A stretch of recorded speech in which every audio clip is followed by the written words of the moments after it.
Hello students, welcome to Abhipedia. I hope you are all doing good. तो students, आज की इस क्लास में हम लोग अपनी current affair series for NABARD grade A 2020 का सेट 3 यहाँ पर कंटिन्यू करेंगे। ठीक है, शुरू करते हैं। सबसे पहले स्टूडेंट्स मैं आपको बताऊं कि पिछले साल नबार्ड ग्रेड ए 2021 40 से भी ज़्यादा सिलेक्शंस के साथ एक काफ़ी अच्छा रिजल्ट हमने डिलीवर किया था, और इस साल भी हम चाहेंगे कि एक बहुत अच्छा रिजल्ट आपकी और हमारी मेहनत के साथ हम एक डिलीवर करें। आप लोग क्या कर सकते हो कि हमारी वेबसाइट पे जाके जो हमने कंप्लीट कोर्स आपके लिए रेडी किया है फेज़ 1 और फेज़ 2 के लिए, उसका एक 7 डे ट्रायल आप लोग ज्वाइन कर सकते हो। देख सकते हो कि जो जो आपकी रिक्वायरमेंट्स है अगर वो इस कोर्स में पूरी हो रही हैं, क्या ये कोर्स आपको जो आपने अचीव करना है, जो एक पोजीशन अचीव करनी वहाँ लेके जा सकता है। क्योंकि हमने इसमें बहुत मेहनत डाली है, काफ़ी पैरामीटर्स पे सारे जो इंपॉर्टेंट यहाँ पर सब्जेक्ट्स उनको हमने बहुत अच्छे से यहाँ पर कवर किया। ठीक है, शुरू करते हैं स्टूडेंट्स हमारी आज की क्लास को। सबसे पहले बात करते हैं मेरे बारे में। मेरा नाम है अभिनव जोशी। 4 साल से बाजार टाइम से मैं स्टूडेंट्स को current affairs, static affairs, financial affairs की तैयारी करवा रहा हूँ वेरियस गवर्नमेंट एग्जाम्स के लिए। आज की स्टूडेंट्स हम क्लास को शुरू करें तो सबसे पहले बात करते हैं ऑफिशियली कॉमनवेल्थ गेम्स की जो ख़त्म हो चुके हैं। अगर इंडिया की बात करें तो इंडिया रैंक में था 4th रैंक पे। हमारे टोटल मेडल थे 61, 22 गोल्ड, 16 सिल्वर और 23 ब्रॉन्ज मेडल हमने यहाँ पर टोटल जीते। कौन कौन से हमारे लिए स्पोर्ट्स बहुत सक्सेसफुल थे तो आप देख सकते हो। सबसे सक्सेसफुल स्पोर्ट्स हमारे लिए था रेसलिंग, 6 गोल्ड, 1 सिल्वर, 5 ब्रॉन्ज। उसके अलावा weight lifting 3 gold, 3 silver, 4 bronze. उसके अलावा अगर आप देखो तो बैडमिंटन में भी 3 गोल्ड, टेबल टेनिस में भी 3 गोल्ड। ठीक है, अगर हम बात करें उन एथलीट्स की तो 61 एथलीट्स, पूरा सबका नाम मैंने लिखा हुआ है। शुरू में रेसलिंग में बहुत सारे मेडल्स आए, फिर उसके बाद lawn ball, table tennis, wrestling फिर से शुरू हुआ, बॉक्सिंग में मेडल आने शुरू हुए। उसके अलावा शुरू में वेट लिफ्टिंग, सॉरी मैंने अगर रेसलिंग बोल दिया, शुरू में वेट लिफ्टिंग में सबसे ज़्यादा मेडल्स थे, रेसलिंग तो बाद में शुरू हुआ था। उसके अलावा हमने एथलेटिक्स में अच्छी परफॉर्मेंस दिखाई, बैडमिंटन में, टेबल टेनिस में अच्छी परफॉर्मेंस दिखाई। जो कल हमारे गोल्ड आए जिसमें पीवी सिंधु, लक्ष्य सेन और मेंस डबल बैडमिंटन में गोल्ड आया, टेबल टेनिस में सिंगल में गोल्ड आया। तो ये सब थे इवेंट जो कल हुए। ठीक है, और आखिरी जो हमने मेडल जीता, मेंस हॉकी ने सिल्वर मेडल जीता, जो फाइनल था यहाँ पर इंडिया वर्सेस ऑस्ट्रेलिया। ठीक है, चलते अपनी जो करंट अफेयर्स की सीरीज़ है। आज की first news, Jagdeep Dhankhar elect हो चुके हैं as the 14th vice president of India, replace करेंगे एम वेंकैया नायडू को। समझ लेते हैं इस न्यूज़ को। ठीक है, तो जगदीप धनखड़ बन चुके हैं, मतलब इलेक्ट हो चुके हैं। अभी इन्होंने ऑफिशियली ओथ लेनी बाकी है। 14th vice president of India. जो प्रेसिडेंशियल इलेक्शन हुए, सॉरी वाइस प्रेसिडेंशियल इलेक्शन हुए 6 अगस्त को, इन्होंने जीत लिए। टोटल 725 वोट्स में से 528 वोट्स पड़े हैं जगदीप धनखड़ को। और जो ऑपोजिशन के वाइस प्रेसिडेंशियल कैंडिडेट थे जिनका नाम था मार्गरेट अल्वा, उनको टोटल 182 वोट्स पड़े। ठीक है, तो काफ़ी मार्जिन से यहाँ पर जगदीप धनखड़ ने सिलेक्शन को जीत लिया है। 11 अगस्त यानी कि परसों के दिन, ठीक है, ये अपनी जो ओथ है वो ले लेंगे। और कल 10 अगस्त को लास्ट वर्किंग डे होगा, मतलब जो अभी के हमारे वाइस प्रेसिडेंट है एम वेंकैया नायडू का। ठीक है, तो कल तक इंडिया के vice president M Venkaiah Naidu, परसों से बन जाएंगे जगदीप धनखड़। ठीक है, जो भी हमारी कंट्री के वाइस प्रेसिडेंट है वो ऑटोमेटिकली चेयरमैन बन जाते हैं राज्यसभा के।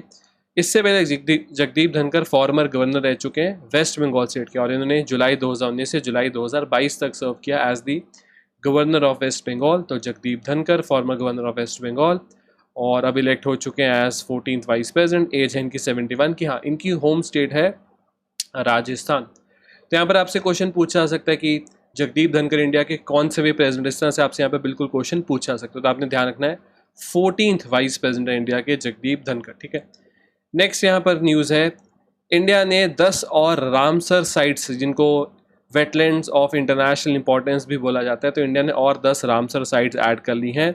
अब टोटल रामसर साइट्स इंडिया में हो चुकी हैं 64। समझ लेते हैं इसको। तो आज से कुछ ही दिन पुरानी बात है, ऑलमोस्ट 10-11 दिन पहले हमने 5 वेटलैंड्स को रामसर साइट का स्टेटस दिलवाया था, और उसके बाद फिर कुछ ही दिनों बाद 10 और को दिलवा दिया। तो मतलब ऑलमोस्ट 2 हफ्ते में इंडिया में 15 रामसर साइट्स ऐड होंगे। तो कुछ दिन पहले 5 ऐड हुई थी, उनके नाम यहाँ पे लिखे हुए हैं। 3 तमिलनाडु से थी, 1 मध्य प्रदेश से थी और 1 मिजोरम से थी। ठीक है, रामसर साइट होता है क्या? देखो, इंडिया में तो हज़ारों वेटलैंड्स हैं, पर उनमें से अगर किसी वेटलैंड को एक रामसर कन्वेंशन के अंदर रिकॉग्नाइज कर लिया जाए तो फिर उस वेटलैंड को बोलते हैं रामसर साइट। ठीक है, तो रामसर कन्वेंशन लेकर आई गई थी 1971 में, यूनेस्को इसको लेकर आया था। इसको साइन किया गया था ईरान के एक शहर रामसर में, इसलिए इसको रामसर कन्वेंशन बोलते हैं। तो दुनिया भर में वेटलैंड्स को प्रोटेक्ट करने के लिए जो रामसर कन्वेंशन उसको बनाया गया। तो अभी जो रिसेंट के 10 वेटलैंड्स को रामसर साइट का स्टेटस मिला, उनकी आप लिस्ट देख सकते हो। इसमें से 6 तमिलनाडु के, एक उड़ीसा का है, एक गोवा का है और एक मध्य प्रदेश का, ठीक है। तो रामसर कन्वेंशन 1971 में इसको लेकर आया था UNESCO, United Nation Educational Scientific Culture Organization, और साइन किया गया था ईरान रामसर में, ठीक है। ठीक है, तो यहाँ पर आपसे बहुत सिंपल सिंपल क्वेश्चन पूछ सकते हैं कि अब इंडिया में टोटल रामसर साइट्स कितनी हो चुकी हैं, 64, ठीक है। पूछ सकते हैं कि पिछले कुछ दिनों में कितनी रामसर साइट्स ऐड हुई हैं, 15। इस तरह से क्वेश्चन आपसे बिल्कुल पूछा जा सकता है। नेक्स्ट न्यूज़, दुनिया का largest floating solar power plant बनाया जाएगा मध्य प्रदेश खांडवा में। अब देखो, ये होता है एक फ्लोटिंग सोलर पावर। आपने क्या किया, एक जैसे एक चिटाई होती है ना, चिटाई की तरह आपने यहाँ पर सोलर पैनल्स को लगा दिया और उनको फ्लोट करने के लिए आपने थोड़ा बहुत उसमें जो हाई वॉल्यूम के सब्सटेंस है, पाइप्स वगैरह वो लगा दी। उससे क्या होगा, ये सारे सोलर पैनल्स पानी पे फ्लोट करते रहेंगे, आपका लैंड भी नहीं वेस्ट हुआ। नहीं तो ये सोलर प्लांट अगर लैंड लगता तो वो सारा लैंड ना एग्रीकल्चर के काम आता ना फॉरेस्ट के काम आता।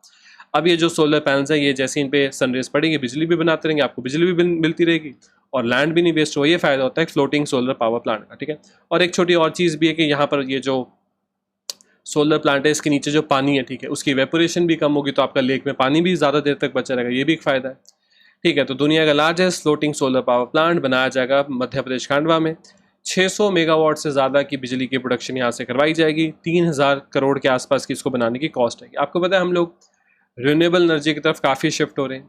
आज हम थोड़ा सा इंडिया की जो इलेक्ट्रिसिटी प्रोडक्शन है उसके बारे में बात करते हैं। हमारी कंट्री में जितनी भी इलेक्ट्रिसिटी प्रोडक्शन है उसका 1/4 सेंट्रल सेक्टर, मतलब जो सेंट्रल गवर्नमेंट के प्रोजेक्ट से होती है, बाकी का 1/4 ये होते हैं स्टेट सेक्टर के प्रोजेक्ट, और 2/4 ये होती है प्राइवेट सेक्टर के प्रोजेक्ट से, ठीक है। तो आप कह सकते हो कि 25% सेंट्रल प्रोजेक्ट, 25% स्टेट सेक्टर और 50% प्राइवेट सेक्टर से हमारे यहाँ पर बिजली बनती है।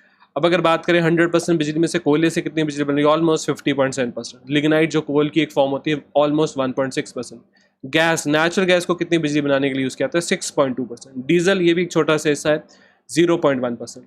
और मतलब फॉसिल फ्यूल से इंडिया की कितनी परसेंट बिजली बन रही है, अप्रॉक्सीमेटली 60%। उसके बाद रिन्यूएबल एनर्जी में हाइड्रो प्रोजेक्ट जो डैम वगैरह है 11.6%। विंड सोलर ये कितनी बिजली बना रही है इंडिया के टोटल में से 100% में से 28.3%, ठीक है। उसमें और उसको तोड़ा गया है कि 28.3% में से विंड 10% के आसपास, सोलर 14.3% के आसपास, फिर waste to energy small hydro वो कितना है। न्यूक्लियर सिर्फ हमारी कंट्री का 100% एनर्जी प्रोडक्शन में से न्यूक्लियर की जो योगदान है वो सिर्फ 1.7%, ठीक है। तो इस तरह से इंडिया में टोटल ऑलमोस्ट 60% के आसपास बिजली बन रही है फॉसिल फ्यूल से, 40% के आसपास बन रही है रिन्यूएबल एनर्जी या नॉन फॉसिल फ्यूल सोर्सेज से, ठीक है। आई होप आप इसको समझे। तो यहाँ पर आपसे बड़े तरह के क्वेश्चन पूछे जा सकते हैं, आपसे परसेंटेज के हिसाब से पूछा जा सकता है इस सोर्स से कितने परसेंटेज बिजली बन रही है, फिर आपसे पूछा जा सकता है कि कहाँ पर बनाया जा रहा है इंडिया का सबसे बड़ा फ्लोटिंग पावर प्लांट। इस तरह के क्वेश्चन आपसे बिल्कुल पूछा जा सकता है, ठीक है।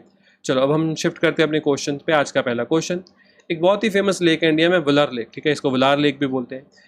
ये one of the largest fresh water lakes है एशिया में। इसका जो पानी है मीठा पानी है। ये आपको कौन सी स्टेट या यूटी में देखने को मिलेगी, जम्मू एंड कश्मीर, उत्तराखंड, हिमाचल प्रदेश या आसाम।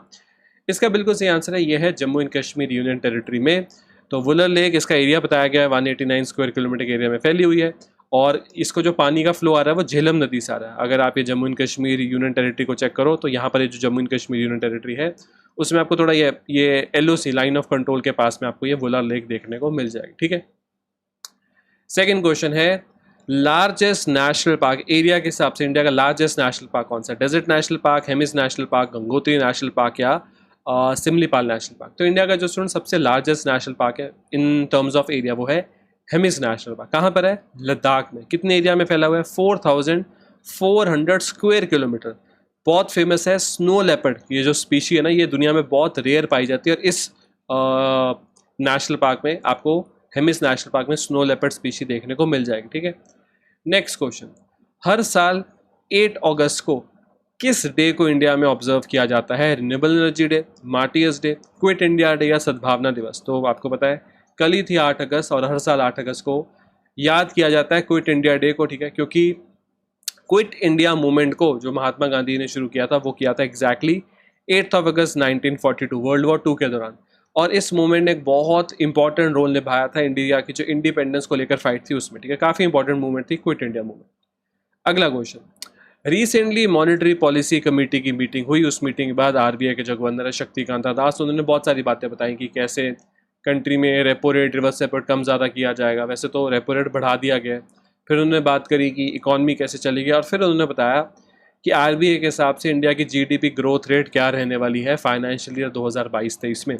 क्या ये 7.1% है, 7.5%, 7.4% या 7.2%? इसका बिल्कुल सही आंसर है 7.2%। तो पिछली एमपीसी में भी ये बोला गया था 7.2% की ग्रोथ आएगी, जो भी फाइनेंशियल ईयर चल रहा है 1 अप्रैल 2022 को शुरू हुआ, 31 मार्च 2023 में खत्म हुआ। तो इस फाइनेंशियल ईयर में 7.2% की ग्रोथ होगी हमारी इकॉनमी में अकॉर्डिंग टू आरबीआई। अगला क्वेश्चन है निकी 225, ये एक बहुत ही फेमस स्टॉक एक्सचेंज है, दुनिया की किस कंट्री से जुड़ा हुआ है? जैसे निकी 225 पता है क्या है? जैसे हमारे यहाँ पर आपने सुना ना सेंसेक्स या निफ्टी 50, तो सेंसेक्स और निफ्टी 50 क्या है? जैसे सेंसेक्स है बॉम्बे स्टॉक एक्सचेंज की सबसे बेस्ट परफॉर्मिंग कंपनीज को सेंसेक्स बोलते हैं। निफ्टी 50 क्या है? नेशनल स्टॉक एक्सचेंज की सबसे बेस्ट परफॉर्मिंग 50 कंपनीज को निफ्टी 50 बोलते हैं। ऐसे ही निकी 225 ये भी एक बहुत फेमस स्टॉक एक्सचेंज इंडेक्स है, किस कंट्री से जुड़ा हुआ है? साउथ कोरिया, जापान, हांगकांग या चाइना? इस क्वेश्चन का स्टूडेंट्स बिल्कुल सही आंसर है जापान। जापान से जुड़ा हुआ है निकी 225, ठीक है। तो जो टोक्यो स्टॉक एक्सचेंज है असल में उसके इंडेक्स को बोलते हैं निकी 225, ठीक है। वहाँ की बेस्ट कंपनीज निकी 225 में आती है, ठीक है। अगला क्वेश्चन है लार्जेस्ट केव टेम्पल इंडिया में। तो इंडिया में केव्स वगैरह में आपको बहुत सारे टेम्पल्स देखने को मिलेंगे, पर लार्जेस्ट केव टेम्पल कौन सा है? Lingaraj temple, Dungeshwari cave temple, Kailasa temple या फिर बदमवी केव टेम्पल? तो स्टूडेंट्स असल में largest cave temple in India है कैलासा टेम्पल, और आपको कहाँ मिलेगा? ये मिलेगा अलोरा केव्स में, जो आपको महाराष्ट्र के औरंगाबाद, अभी इसका नाम चेंज करके संभाजी नगर कर दिया जितना मुझे याद है, तो महाराष्ट्र में आपको देखने को मिलेगी अलोरा केव्स, और वहाँ पर है Kailasa temple, largest cave temple in India. अगला क्वेश्चन है वो कौन सी नदी है जिसको दक्षिण गंगा मतलब साउथ की गंगा भी बुलाया जाता है? गोदावरी, पेरियार, कावेरी या कृष्णा? तो बहुत ही साइज में आपको बड़ी नदी मिलेगी, ये साउथ में, इसका नाम है गोदावरी नदी। अगर आपको दिखाऊं तो यहाँ से शुरू होती है महाराष्ट्र के आसपास से, और ये जाकर ख़त्म होती है ईस्ट कोस्ट में, ठीक है। सेकेंड लॉन्गेस्ट रिवर गंगा के बाद इंडिया की दूसरी सबसे लंबी नदी, और इसको दक्षिण गंगा भी बुलाया जाता है। लेंथ है अप्रॉक्सीमेटली 1465 किलोमीटर की, और तो नहीं मुझे लगता हमारे लिए इतना इंपॉर्टेंट कुछ यहाँ पर है, ठीक है। ठीक है स्टूडेंट्स, इसके साथ आज की क्लास में जितने क्वेश्चन, जितने न्यूज़, जितने टॉपिक मुझे लगा आपके लिए इंपॉर्टेंट है, मैंने यहाँ पर डिस्कस किए। आई होप ये क्लास आपके लिए यूजफुल थी। अगर स्टूडेंट्स आपको ये क्लास अच्छी लगी, आप मेरे चैनल को सब्सक्राइब कर सकते हो, इस वीडियो को लाइक कर सकते हो, उसको शेयर कर सकते हो। हम मिलेंगे अपनी नेक्स्ट क्लास में इसी तरह से अगले सेट में। तब तक के लिए thank you and have a very successful day. Thank you students.